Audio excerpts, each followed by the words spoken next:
Bonjour à tous et toutes.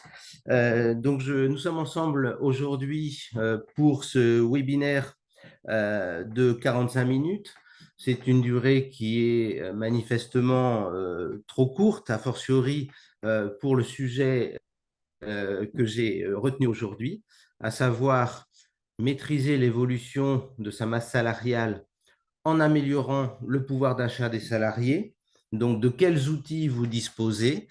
Vous en connaissez bien sûr un grand nombre, un certain nombre, mais quand j'ai réfléchi à cette thématique, eh bien, je me suis aperçu, et j'ai même été un peu surpris, qu'on pouvait identifier plus d'une trentaine de mesures avec un régime social de faveur, mais aussi en termes d'impôt sur le revenu pour les salariés.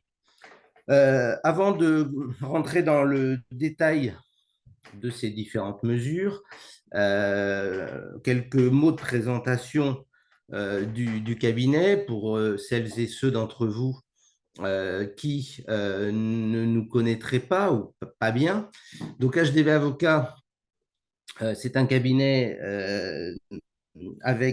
composé exclusivement d'avocats en droit social, des femmes et des hommes, bien sûr, le droit du travail, le droit de la sécurité sociale, celui de la protection sociale complémentaire, un accompagnement à destination exclusivement des entreprises de toute taille, de tout secteur, de toute forme juridique, avec toujours les trois pans de notre activité, conseil, judiciaire et formation. Ces trois implantations géographiques, Paris, Lyon et Clermont, Roya en particulier, plus précisément, c'est un cabinet qui a pour vocation, et c'est important pour nous tous, de faire du sur-mesure hein, par rapport à vos attentes. C'est aussi une gestion sociale responsable de l'entreprise et avec toujours, et c'est l'ADN que l'on partage entre nous au sein du cabinet, c'est maintenir l'humain au centre de nos préoccupations, mais aussi des conseils que l'on pourra prodiguer auprès de vous. Me concernant, ça va être encore plus rapide. J'ai une expérience en droit social d'un certain nombre d'années, puisque je suis entré dans cette profession d'avocat en droit social en 1985. La majeure partie de ma carrière auprès d'un grand cabinet pluridisciplinaire et j'ai fait le choix de rejoindre l'équipe d'HDV il y a quasiment un an. Et j'ai eu plaisir à rejoindre à la fois l'expertise des associés et des avocats et surtout les valeurs de ce cabinet. Alors, rentrons immédiatement dans le vif de notre sujet d'aujourd'hui. Je suis parti du constat que on est dans un contexte un peu compliqué puisque à la fois, et vous le savez très bien, à la fois les salariés sont confrontés à une baisse de leur pouvoir d'achat. Vous êtes confrontés à des augmentations régulières du SMIC, nouvelle hausse au 1er janvier 2023 de 1,80%. Le salaire mensuel de base augmente aussi régulièrement. Sur les 12 derniers mois, c'est plus 3,7%. Tout cela conduit à de fortes revendications salariales. On a des salariés qui ont des difficultés en termes de pouvoir d'achat, coût de l'énergie, hausse d'un certain nombre de matières et de produits. Donc, je dirais mathématiquement, ça les conduit à vous demander, à vous réclamer, je dirais, un peu plus d'augmentation pour compenser cette baisse de pouvoir d'achat.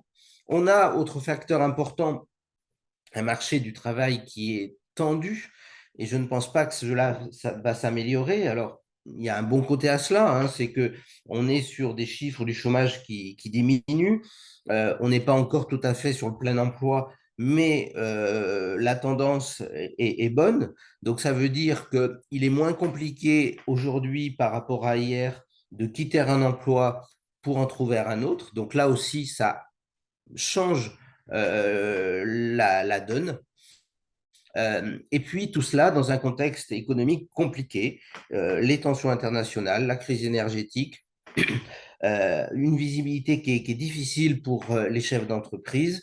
Et donc tout cela avec, il ne faut pas l'oublier non plus, une certaine révolution que l'on a connue et que vos entreprises ont connue avec bien, le Covid-19, même si on s'en éloigne, mais ça a profondément changé les mentalités, la façon de travailler, le télétravail, beaucoup plus présent dans nos entreprises, des notions que l'on découvre, le smart work, la place de plus en plus prégnante de la RSE, les éléments ou les facteurs un peu écologiques, la dimension environnementale.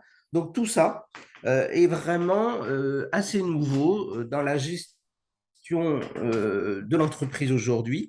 Il faut s'adapter. Tout chef d'entreprise doit être agile. Et en cela, eh bien, je me suis dit que présenter un certain nombre de mesures pour à la fois rester attractif vis-à-vis donc des salariés, des candidats, essayer ou faire en sorte de les maintenir dans vos entreprises sans faire déraper la masse salariale, eh bien, c'était un sujet qui pouvait, je l'espère en tout cas, vous intéresser. Euh, alors, quelles mesures peuvent être attractives sans être trop pénalisantes au plan des charges sociales ou de l'impôt? Si je vous posais la question, mais je n'ai pas le plaisir de pouvoir échanger avec vous dans le cadre de ce webinaire, on peut avoir d'autres occasions, heureusement, mais si je vous posais la question, vous me répondriez facilement, peut-être intéressement, peut-être PPV, peut-être indemnité de déplacement, que sais-je encore.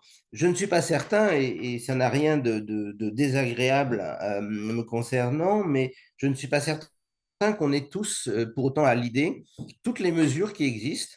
Et je me suis même surpris moi-même, pour être honnête, quand j'ai préparé ce webinaire, puisque c'est en fait plus d'une trentaine de mesures, tous azimuts, hein, toutes ne seront pas à votre disposition, mais finalement, on a une boîte à outils qui s'avère peut-être plus riche qu'on ne le pense.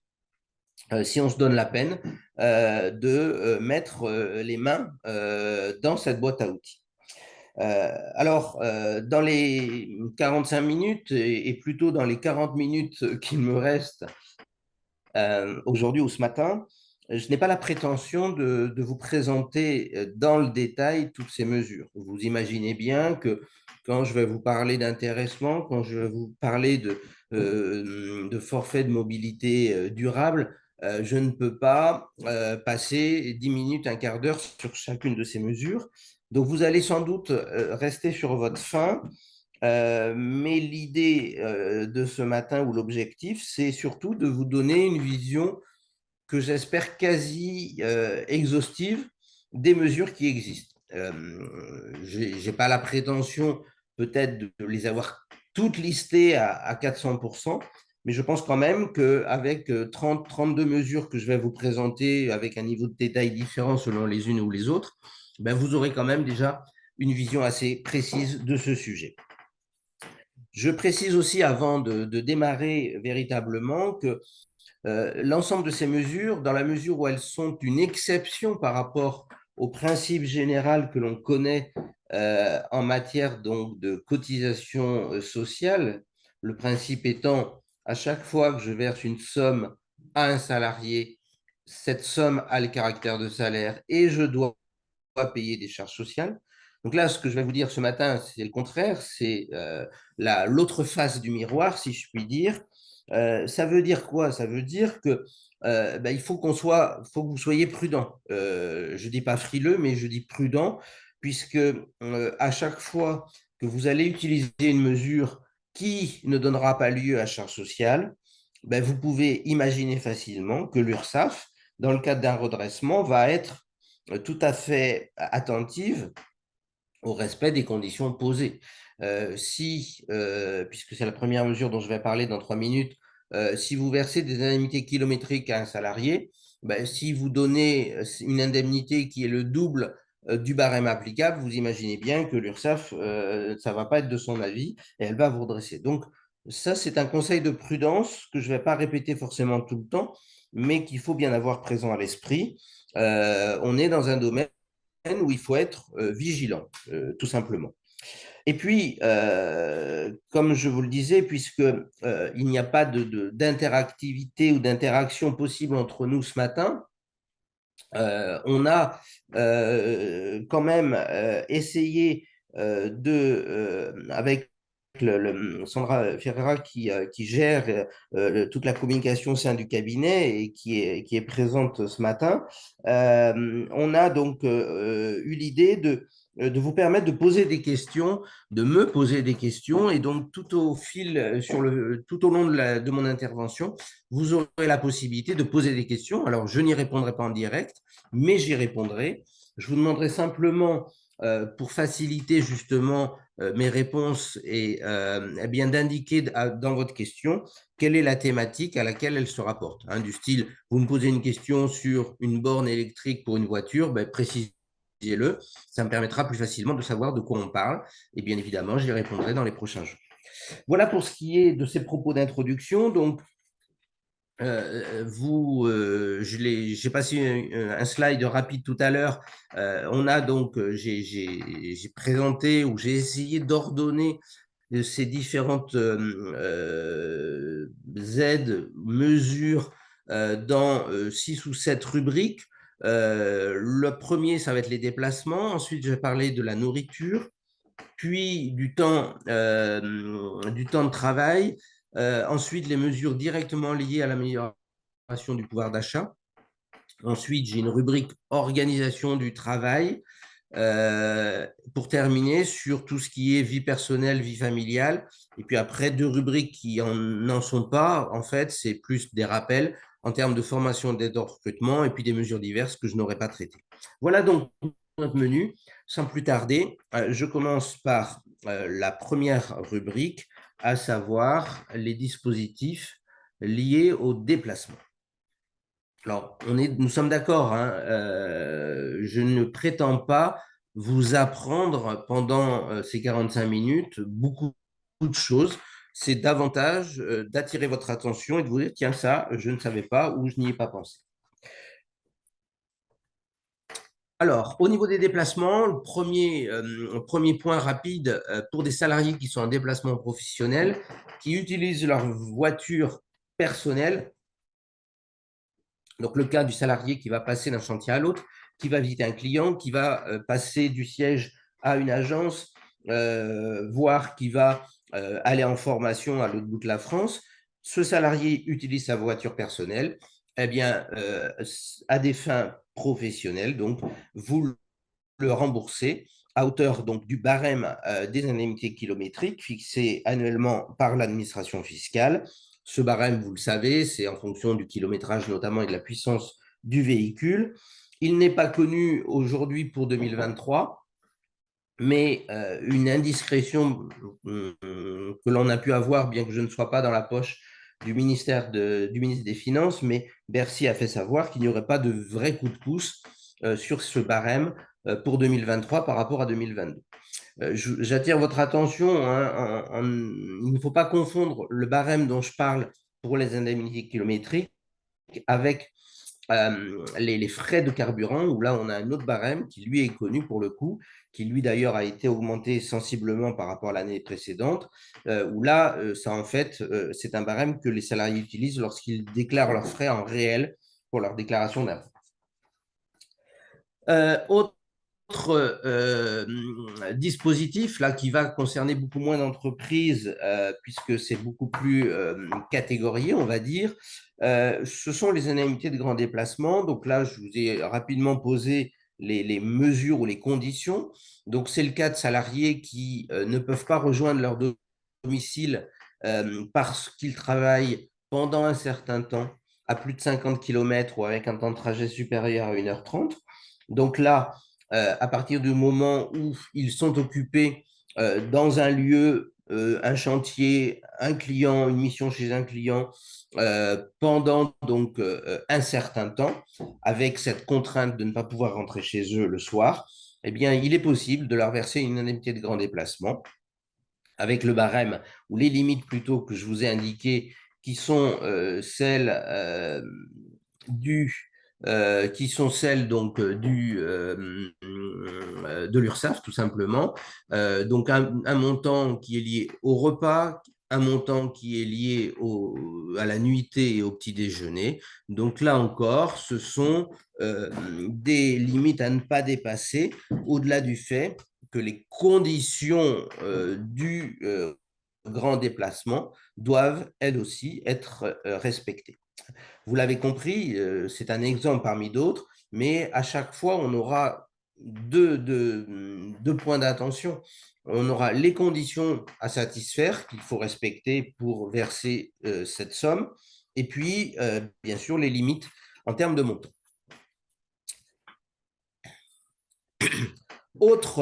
Toujours dans les déplacements, autre rubrique, autre possibilité à laquelle on pense peut-être moins souvent, me semble-t-il, quand j'en parle avec certains de mes clients, c'est l'indemnisation ou la prise en charge des frais liés au déplacement domicile-lieu de travail.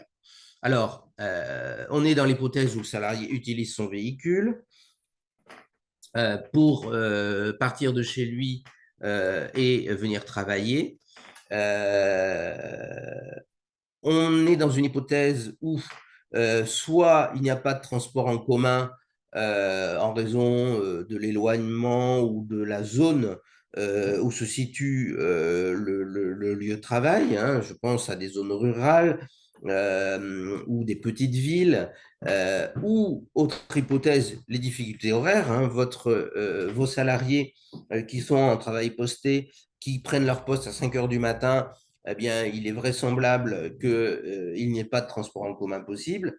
Donc, dans ces hypothèses-là, pardon, et sous réserve d'apporter les justificatifs de ces éléments, vous avez la possibilité donc de verser une indemnité au titre des frais engagés par l'utilisation de la voiture du salarié. Donc là encore, on aura une somme qui ne devra pas excéder le barème kilométrique dont je parlais tout à l'heure. Il faudra pouvoir démontrer à l'URSSAF eh bien, on respecte les conditions avec, par exemple, et c'est l'avant-dernière ligne de mon slide, avec donc l'impossibilité d'indemniser le trajet domicile-travail pour des salariés qui ont choisi de résider de façon particulièrement éloignée de leur lieu de travail. Je prends l'exemple d'un salarié pour ceux ou celles d'entre vous dans le Puy-de-Dôme, quelqu'un qui, par exemple, eh bien, fait le choix de rester domicilié à Issoire, par exemple, en travaillant à Cournon-Auvergne, pour prendre cet exemple, eh bien là, on pourrait se dire, bah, il y a un éloignement qui est volontaire. Ça posera problème, bien évidemment, d'indemniser ce déplacement. Autre mesure, le forfait mobilité durable. Alors, ce forfait mobilité durable, vous en avez forcément entendu parler, vous le pratiquez certainement aussi, ou pas, mais ça peut faire partie justement des possibilités. On en entend de plus en plus parler puisque eh bien, c'est complètement dans l'actualité, dans une démarche environnementale, voire RSE. L'idée donc pour le gouvernement, c'est d'encourager les entreprises à favoriser pour leurs salariés l'utilisation d'un mode de transport dit à mobilité douce, donc véhicules électriques, hybrides, hydrogène, par opposition aux moteurs thermiques que le gouvernement souhaite voir laisser de plus en plus au garage. Donc là, on est aussi sur le trajet résidence habituelle et lieu de travail, et l'on aura un régime de faveur qui, pour 2022 et 2023, est limité aux sommes qui figurent sur ce slide, à savoir 700 € par personne et par an, 800 € en cas de cumul avec l'abonnement de transport en commun dont je parlerai.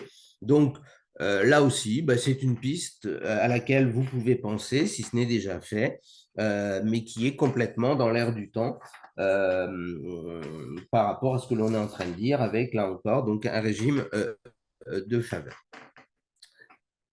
Je continue. Désolé pour le rythme, hein, mais je vous en avais un peu prévenu puisqu'on a un certain nombre de mesures. Donc, je ne m'appesantis pas trop sur chacune des mesures.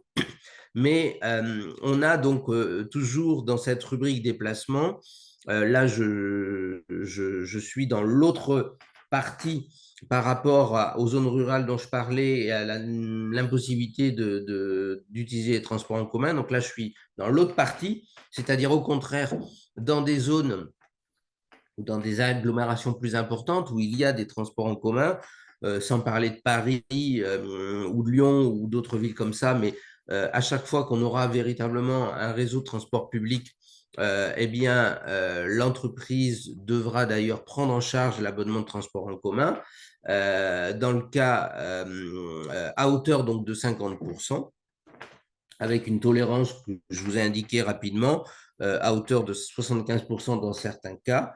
Donc là, on est aussi sur un régime qui permet donc de ne pas payer de charges sociales sur le financement ou le cofinancement de ce mode de transport.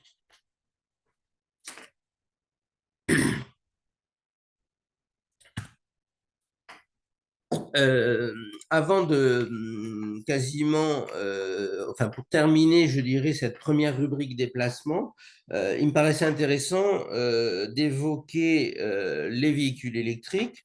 Là encore, hein, nous sommes dans pas la mouvance, mais dans l'actualité en termes de transition écologique. Beaucoup d'entre vous, certainement, sont préoccupés du sujet RSE, comment effectivement réduire les dépenses énergétiques, que ce soit au sein de l'entreprise, mais aussi pour les salariés à titre personnel. On sait très bien que pour ce qui est du marché de l'automobile, on est face à une révolution qui est déjà en route, mais qui va s'accélérer avec donc la fin programmée à court terme des moteurs thermiques. Donc tout ça conduit à ce que les salariés, enfin, tous les Français, mais les salariés notamment, sont incités à de plus en plus se déplacer et à se doter d'un véhicule électrique, hein, énergie propre. Et là, eh bien, le gouvernement a souhaité aussi faciliter ou inciter les entreprises à donner un coup de pouce à leurs salariés sur ces véhicules électriques. Donc, on a deux cas de figure. Soit la borne va être installée sur le parking ou dans un des locaux, des garages de l'entreprise. Donc là, le salarié, il va arriver le matin avec sa voiture électrique, il la branche, il utilise la borne donc, de l'entreprise. Il repart le soir, le vendredi après-midi, eh bien, il va utiliser la charge avec le courant et la borne de l'entreprise à des fins personnelles. L'URSSAF nous dit, eh bien là, on est sur une absence d'avantage en nature, donc c'est-à-dire que l'utilisation de la borne de l'entreprise, quand bien même le salarié va rouler donc à des fins personnelles, il n'y aura pas d'avantage en nature. Si la borne est installée en dehors du lieu de travail, eh bien là, vous le voyez sur mon slide, eh bien, on aura soit une exclusion si finalement l'entreprise récupère l'équipement à la fin du contrat de travail, ou inversement, si le salarié conserve cet équipement, eh bien, il y aura une exonération que partielle. Pour ce qui est maintenant des frais de nourriture, donc les frais de nourriture, je pense principalement à deux types de frais. Donc là encore, frais de déplacement, je vais être assez rapide. Donc le salarié qui est soit en déplacement, soit à des contraintes particulières liées à ses horaires en particulier. On a plusieurs donc modalités pour indemniser le salarié au titre du repas. Le premier, c'est les salariés pour lesquels il est d'usage de prendre son repas au restaurant. Ça peut être le commercial, ça peut être le technicien. Encore faut-il aussi qu'on soit dans des zones où il y a des restaurants. Donc là, on a des montants, vous voyez, 20,20 euros actuels à ne pas dépasser ou une dépense sur justificatif. Et puis, on a des salariés qui vont travailler soit en horaire décalé, la nuit, par exemple, qui vont avoir besoin de prendre une collation supplémentaire. Donc là, on aura ce qu'on appelle le panier, avec un montant donc, limité en termes d'exonération. Vous l'avez sur mon slide.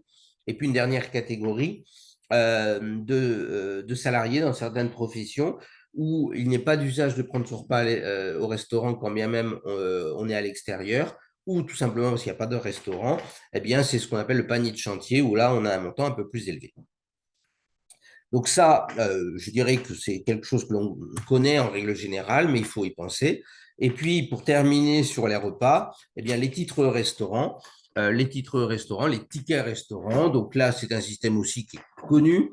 Est-ce qu'il est utilisé suffisamment? Je n'en suis pas sûr. Je vous ai rappelé effectivement les conditions à respecter pour la mise en place de tickets restaurants.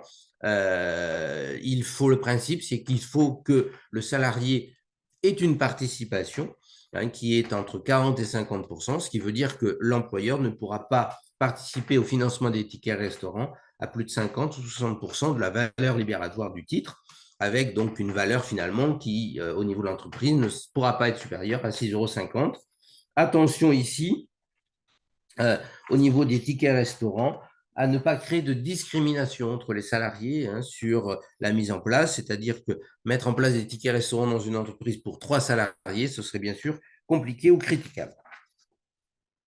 Autre rubrique, j'avance parce que je vois que l'heure file très vite, comme souvent quand on a beaucoup de choses à dire, les mécanismes liés au temps de travail. Donc là, je vais simplement vous présenter 2 slides pour vous rappeler qu'on a notamment par la loi du 16 août 2022, qui a été les 2 textes qui ont mis véritablement sur le devant de la scène les mesures pouvoir d'achat. Eh bien, on a donc à la fois un allègement sur une déduction forfaitaire patronale sur les heures supplémentaires pour les entreprises de moins de 50, avec un montant qui varie selon l'effectif de l'entreprise, un montant plus élevé pour les entreprises de moins de 20 et un montant un peu moins élevé pour les entreprises de 20 à 250.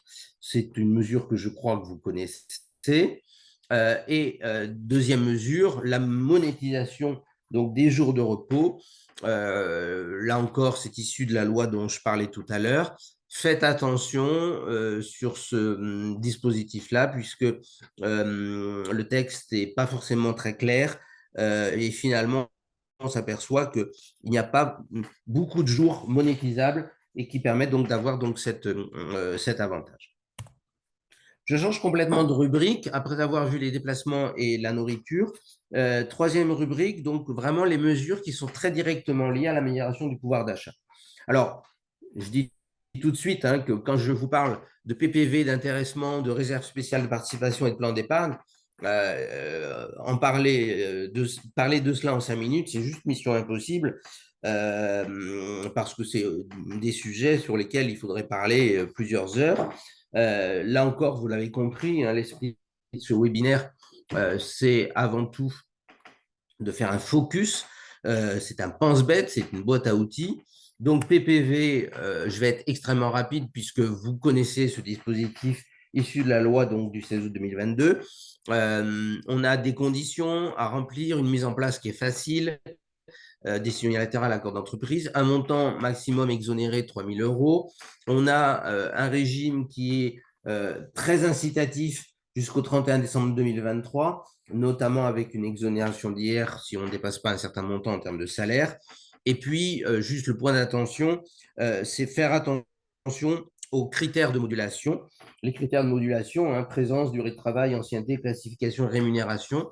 Là encore, l'URSSAF vous attendra au tournant si vous interprétez à votre façon ou d'une façon un peu trop avantageuse les textes et les critères de modulation.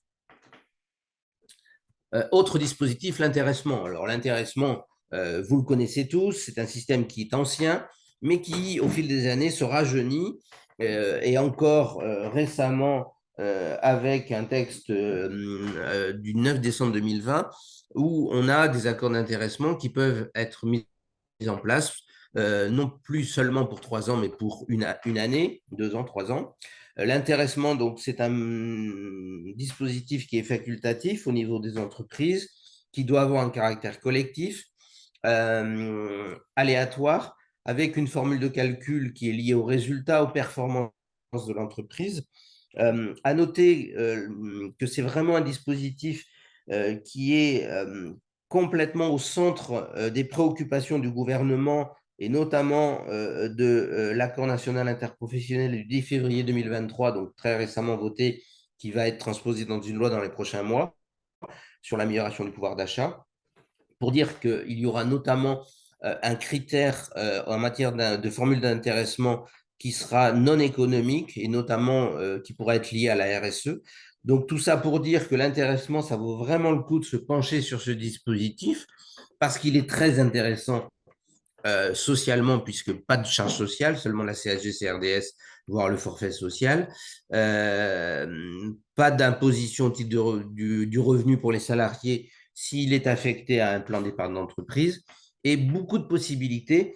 Moi, je crois beaucoup à l'intéressement comme un outil de gestion de motivation, s'il est bien expliqué, si on a une formule un peu dynamique, notamment. Deuxième dispositif, traditionnel, la participation, ancien puisque c'est le général de Gaulle qui a mis en place la participation. C'est assez surprenant de voir que en 2023, on est encore sur la même formule de calcul. Un demi du bénéfice fiscal moins 5% des capitaux propres multiplié par les salaires divisé par la valeur ajoutée. Cette formule, donc, participation obligatoire dans les entreprises de plus de 50 salariés, blocage des droits pendant 5 ans, mais une liste de cas de déblocage anticipé qui s'allonge au fil des années. Donc là aussi, c'est un dispositif d'épargne qui peut être intéressant. Sachez que même pour vous qui disposez d'un effectif de moins de 50 salariés, la participation volontaire peut être mise en place. Vous pouvez aussi, on ne le dit pas assez, utiliser une formule dite dérogatoire qui va être donc plus favorable que la formule que j'ai rappelée très rapidement. Pour terminer sur les mesures liées directement à l'amélioration du pouvoir d'achat, on peut parler effectivement des plans d'épargne salariale. Donc là aussi, c'est un sujet qui pourrait nous occuper beaucoup plus. Il s'agit d'un système d'épargne collectif qui permet donc, avec l'aide de l'entreprise, pour les salariés de se constituer un portefeuille de valeurs mobilières. Plusieurs types de plans existent, soit un plan d'épargne au niveau de l'entreprise ou au niveau du groupe ou entre différentes entreprises qui n'ont pas de lien juridique. Et puis ensuite, vous avez des plans d'épargne en tant que tels, des PERICO, qui sont le nouveau mot pour le PERCO. Donc tous ces plans qui sont basés donc à la fois sur le blocage des sommes avec un placement pour avoir donc des parts, des valeurs mobilières, avec un abondement, c'est-à-dire que le plan d'épargne, le salarié va pouvoir mettre des fonds, de l'argent, ça peut être sa prime d'intéressement, ça peut être sa prime de participation, ça peut être un versement volontaire, mais à chaque fois, c'est une condition, l'entreprise devra ajouter à ces versements et cet abondement de l'entreprise donc sera exonéré de charges sociales, mais assujetti à la CSG-CRDS. Donc là aussi, c'est un autre dispositif. Je pense qu'à partir du moment, si vous avez de l'intéressement, si vous avez de la participation, vous avez un plan d'épargne. Mais bon, ça peut être intéressant de revisiter ces dispositifs. J'avance dans ce webinaire. Je change de rubrique. Cette rubrique, je l'ai intitulée Avantages liés à l'organisation aux conditions de travail, servitudes particulières. Là aussi, c'est un petit peu fourre-tout et je vous prie de m'en excuser. Première mesure, le télétravail, sujet d'actualité. Est-ce que vous donnez des contreparties pour les salariés qui sont en télétravail? Possible, pas possible, obligatoire, pas obligatoire. Il y a une réflexion à conduire là-dessus. En tout cas, sachez que si le salarié peut percevoir donc une somme de la part de l'entreprise pour contribuer, je dirais, aux dépenses liées au télétravail. Ça peut être des consommables, une cartouche d'imprimante, du papier, ça peut être un logiciel, les frais d'Internet, etc. Donc là, on a des montants, je ne rentre pas dans le détail pour avancer, des montants qui varient selon que ces contreparties sont mises en place ou pas par accord d'entreprise. Autre élément auquel on ne pense pas toujours, me semble-t-il, c'est l'utilisation par des salariés de matériel, d'outils informatiques issus des nouvelles technologies, NTIC. C'est-à-dire qu'on a un salarié qui, pour des besoins professionnels, utilise son ordinateur, je ne parle même pas de télétravail, ou un logiciel particulier. Eh bien, là encore, vous avez la possibilité de contribuer à l'utilisation de ces matériels. Le principe étant une indemnité ou une contrepartie qui ne soit pas forfaitaire. Hein. Donc, si par exception, on est sur un montant forfaitaire parce que vous ne pouvez pas justifier le montant de la dépense, pardon, on a une limite de 52,20 € par mois. Vous allez me dire, c'est pas beaucoup. C'est pas avec ça que l'on va faire bouillir sa marmite, c'est vrai. Mais je dirais que quand on met à côté des autres ces différentes mesures, eh bien, c'est toujours un plus en termes de pouvoir d'achat pour les salariés. Pour ce qui est de l'entretien des vêtements de travail, là aussi, vous allez me dire, ça ne concerne pas forcément tout le monde. On est soit sur des entreprises où il y a une obligation de porter un certain type de vêtements, un uniforme, certains habits en termes d'image commerciale, tout ce qui est bien sûr salubrité ou sécurité des vêtements techniques. Eh bien là, l'entretien de ces vêtements eh bien, sera, quand il sera pris en charge par l'entreprise, eh bien, sera exonéré pardon, de charges sociales. Donc là aussi, est-ce qu'on y pense? Je ne suis pas certain. C'est une économie pour le salarié sans générer de coûts supplémentaires pour l'entreprise. La mobilité professionnelle, je vais être encore plus rapide et je vous prie de m'en excuser. Pourquoi? Ben parce que ce n'est pas le cas forcément le plus fréquent. Je prends l'hypothèse du salarié qui est en mobilité professionnelle, c'est-à-dire qu'on va lui demander non plus de travailler à Clermont-Ferrand, à Limoges ou ailleurs, mais à Annecy parce que vous avez un établissement là-bas. Donc, vous allez l'envoyer avec son accord sur cette nouvelle ville, ce nouvel établissement, d'une façon pérenne. Hein, je ne suis pas sur les grands déplacements de tout à l'heure. Eh bien, là, vous aurez la possibilité de contribuer aux frais liés à ce déplacement durable par soit des frais de déménagement, soit différentes indemnités. Et là, vous avez des montants d'exonération qui sont fixés par l'URSSAF et qui figurent dans le tableau, qui figure sur ce slide. J'approche de la fin de ce webinaire, ça tombe bien puisqu'il me reste 6 ou 7 minutes, si je ne me suis pas trompé dans le compteur. Rubrique d'avantages liés dans le cadre de la vie personnelle ou familiale. Donc là aussi, il faut y penser. Alors, ce sont souvent des avantages qui vont être financés par votre CSE, hein, si vous en avez un, mais il peut y avoir un cofinancement CSE entreprise, voire un financement exclusif de la part de l'entreprise, notamment quand on n'a pas de CSE. Donc là, on a par exemple l'échec culture. L'échec culture, ça existe depuis des années. Je ne sais plus quel est le gouvernement qui l'a mis en place, mais c'était pour amener les salariés à bien aller davantage au cinéma, à des concerts, à lire davantage. Et donc là, ces chèques culture vont permettre donc d'acheter des places de spectacle, des supports médicaux, mais des supports musicaux, pardon. Et là, on est sur, bien sûr, une exonération de charges Donc, c'est un petit plus. Le fait pour un salarié de ne pas payer ses places de cinéma, eh bien, ce sera toujours un petit plus en termes de pouvoir d'achat. Pour ce qui est des services à la personne, donc là, on a une palette très large de services, hein. Ça peut être des travaux ménagers, ça peut être garde d'enfants, ça peut être du jardinage, du bricolage, que sais-je encore. Bien souvent, mais pas exclusivement, on peut passer par le CESU, les chèques emploi-service. Et là, on a une exonération qui est plafonnée, je vous l'ai indiqué en bas de ce slide, de 2 301 € par salarié, avec un plafond porté à 3660 lorsque 2 salariés de la même entreprise font partie du même foyer. Donc là aussi, ça peut être un plus. Donc il faut y penser. On a ensuite cette rubrique bon d'achat cadeau. Donc là, je vous incite à le maximum de prudence, puisque ce n'est qu'une tolérance ministérielle, c'est-à-dire que le CSE ou l'entreprise qui va donner un bon d'achat ou un bon cadeau, alors ça peut être plein de choses, hein, mais c'est en fait un bon qui va avoir une valeur libératoire.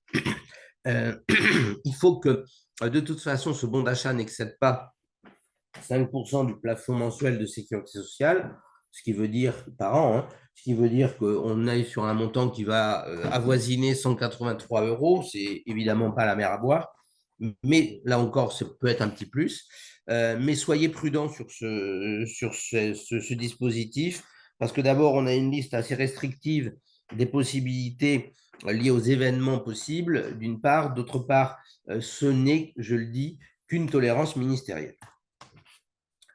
Ensuite, toujours, et pour terminer cette partie de mon webinaire, on a les chèques vacances. Donc là, les chèques vacances, ils sont en fait un peu comme les tickets restaurants. On a un organisme qui gère ces chèques vacances.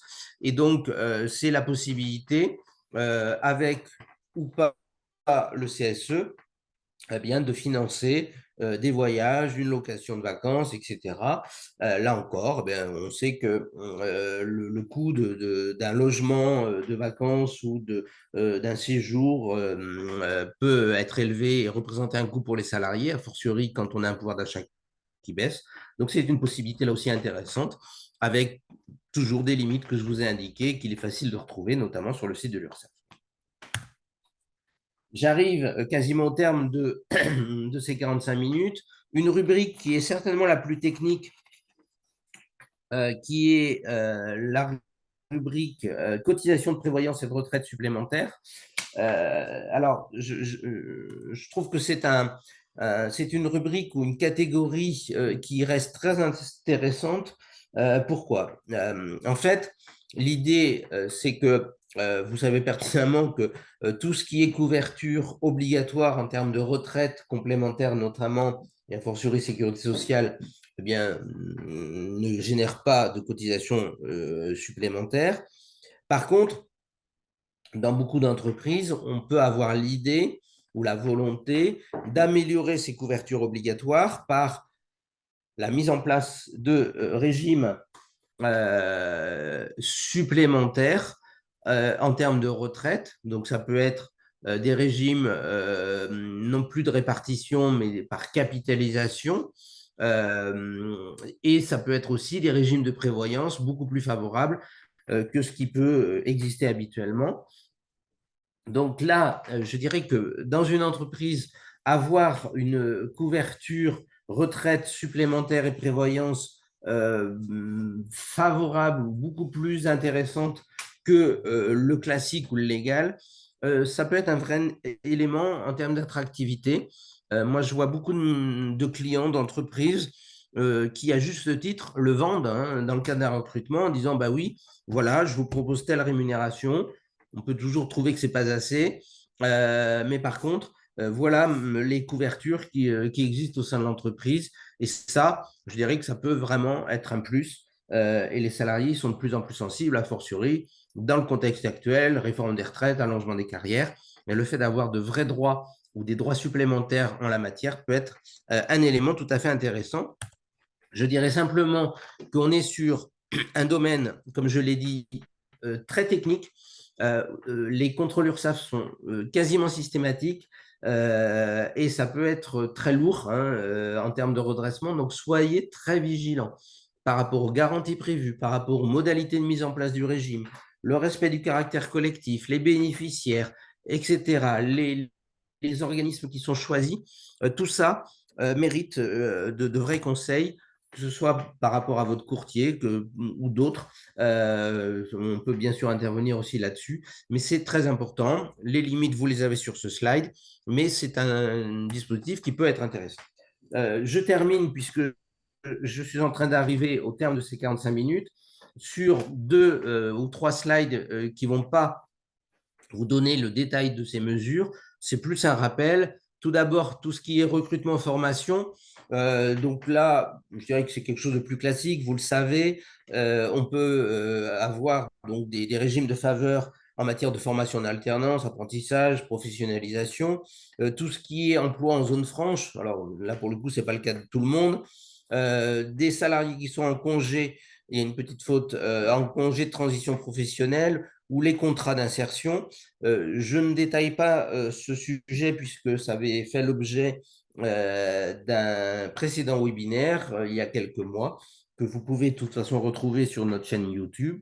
Et puis, pour terminer, et je pense que j'aurais respecté le timing, je l'espère en tout cas, des mesures que je n'ai pas détaillées volontairement par manque de temps, mais qui permettent de compléter cette palette, à savoir eh bien, le financement d'activités sportives. Là aussi, c'est un sujet d'actualité. Tout le monde s'accorde à dire qu'il faut faire plus de sport et je ne fais pas exception à la règle. Donc, là aussi, on peut avoir une aide de l'entreprise pour financer un abonnement dans une salle de sport, que sais-je encore. Bien sûr, la réduction patronale de cotisation, mais ça, vous le savez, vous l'appliquez, même si c'est souvent sujet un peu à des prises de tête en termes de calcul à l'occasion de contrôle URSSAF.